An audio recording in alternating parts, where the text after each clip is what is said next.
The company operating report is the last of the three reports that I go through, and this is where I dive into the nitty gritty. You're going to see in this how you're going to want people to specialize in certain things because some of this stuff gets pretty complicated. Now, I learned some things previewing these slides that I didn't know when I looked at the earlier footwear industry report because I didn't have my numbers in that little column where I said that one thing where you would have your numbers in a column and I didn't have anybody's numbers because I've got the administrative reports. So I made, as Team C, I made some pretty significant mistakes, and I'm glad I did because you're all going to benefit from them and not going to make similar mistakes.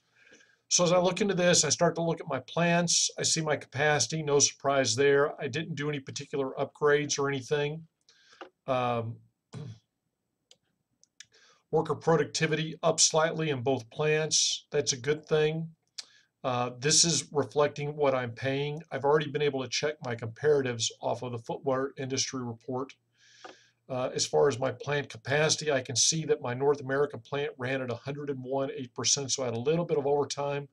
My Asia Pacific plant, I did not use the full capacity.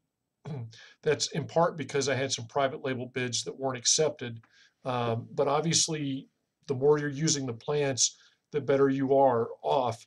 And I say that because you have a lot of fixed costs involved in these plans. The more shoes you sell, the more that those costs get spread out over individual shoes. So sometimes when you'll see these costs, it's just way high on the per shoe basis. It's not that the process, the element is out of control. For example, you may see tremendously high labor costs per shoe.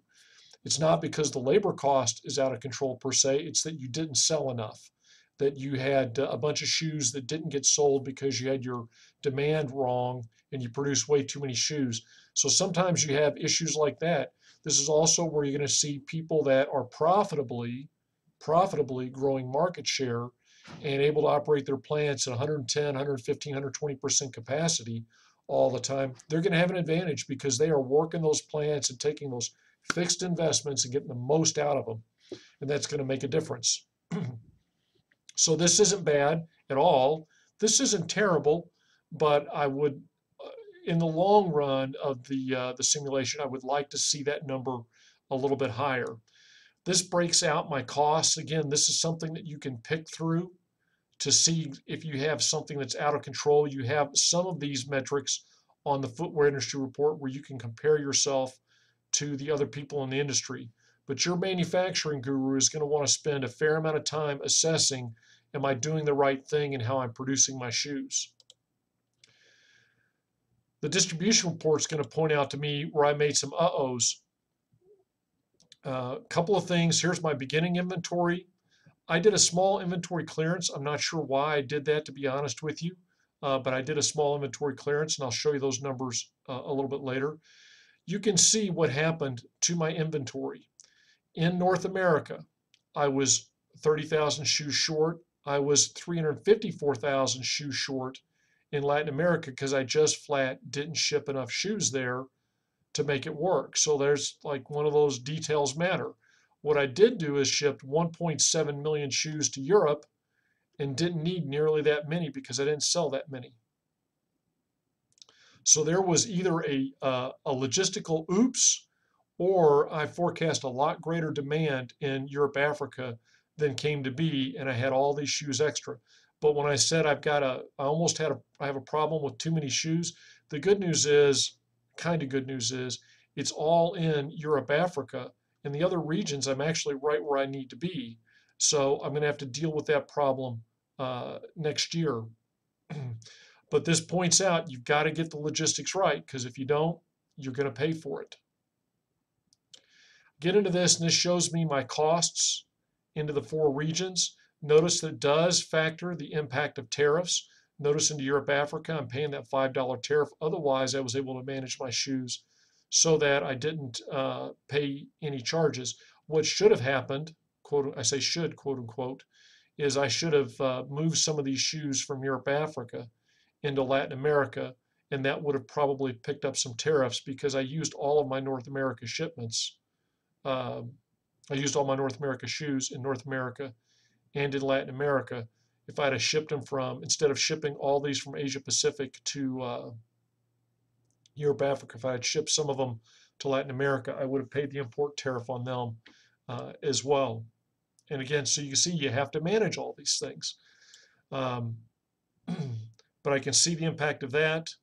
Here's why my warehousing costs were so low, because I had no internet shoes to sell. I didn't sell very many, so my warehousing costs were way low.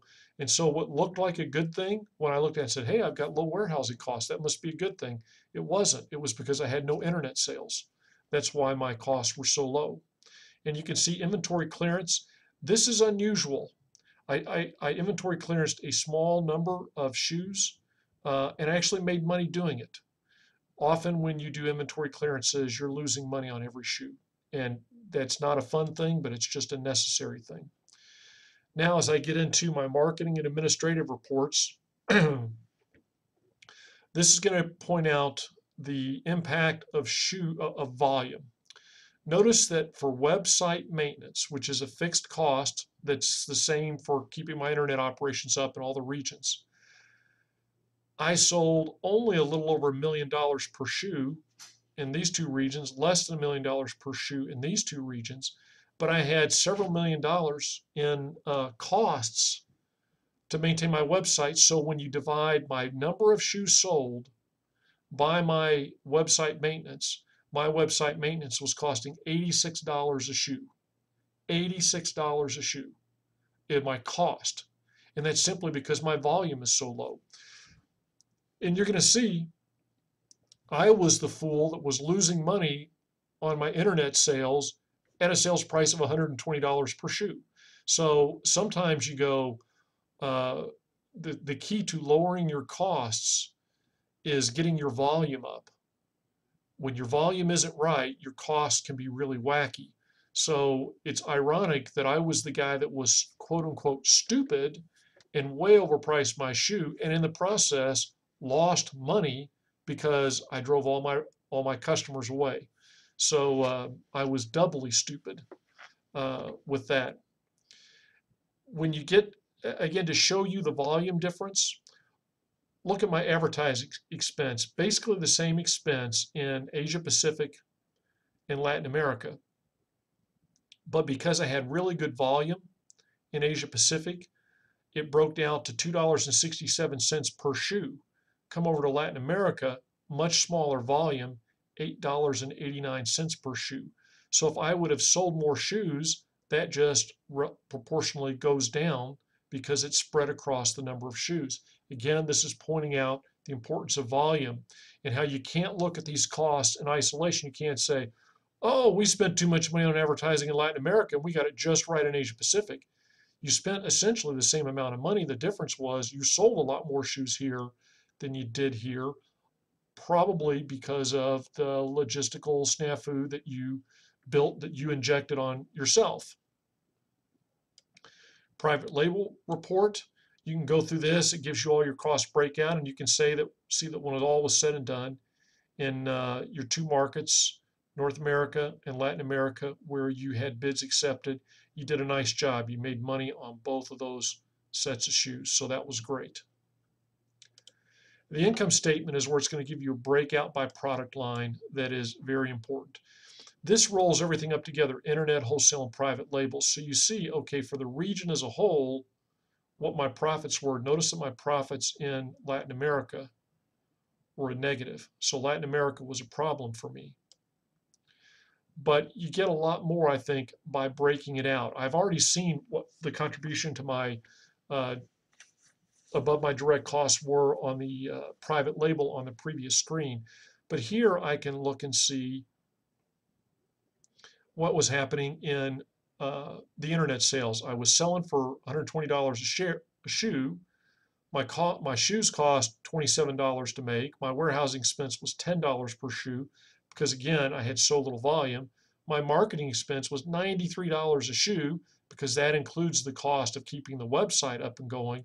So I lost $13.75 on every shoe I sold in the internet market. And again, that was simply because I had no volume, because I had a totally ridiculous price. When I come down into North America on the branded side, you can see I had $3.69 operating profit, which was lower than Europe, Africa, and Asia Pacific. Asia Pacific was my real star, but I think that was again the region where I picked up a bunch of sales because people had overstimulated the demand and didn't produce enough shoes. So that's a little bit of a fairy tale for me. That's a benefit that I got last year that I'm not sure I can count on in the future. And then you can see in Latin America, I lost money on every shoe. Again, my marketing expenses, $11 per shoe. Well, that's just completely unsustainable for the price I had on my shoe, and that's why I went to that loss. But so much of that is simply driven by the lack of volume.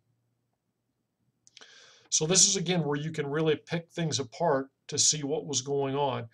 None of this would have been a surprise about the fact that I lost money in the internet market because again, when I was on the footwear industry report where it showed the operating profits on that next last page, I think it's the next last page in the footwear industry report.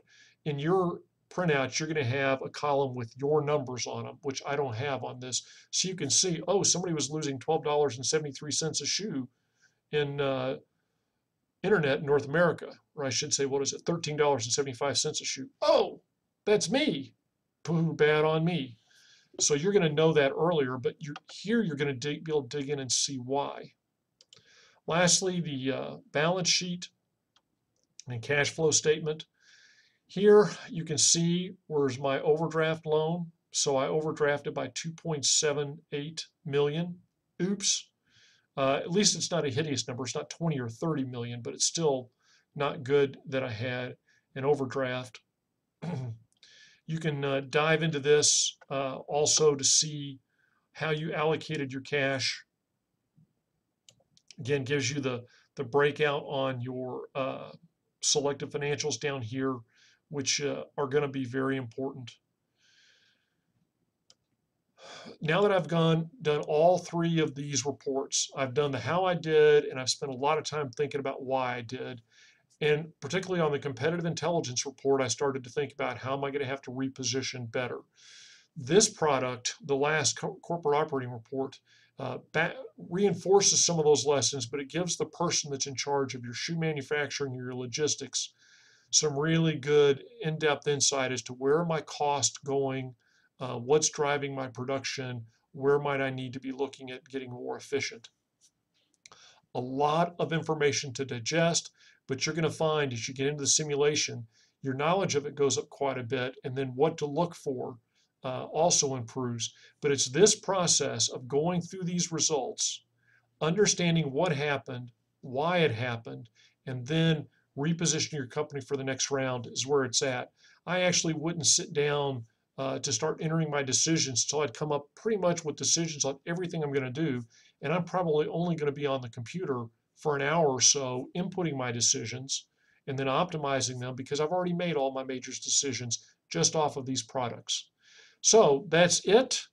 Remember that you have the option to run practice round 2 up until 11 p.m. on Monday evening. Then the computer resets Tuesday, I think it's at noon, and round 1 will be Wednesday night. Also remember you need to take quiz 1 before class on Wednesday night. Good luck. See you then.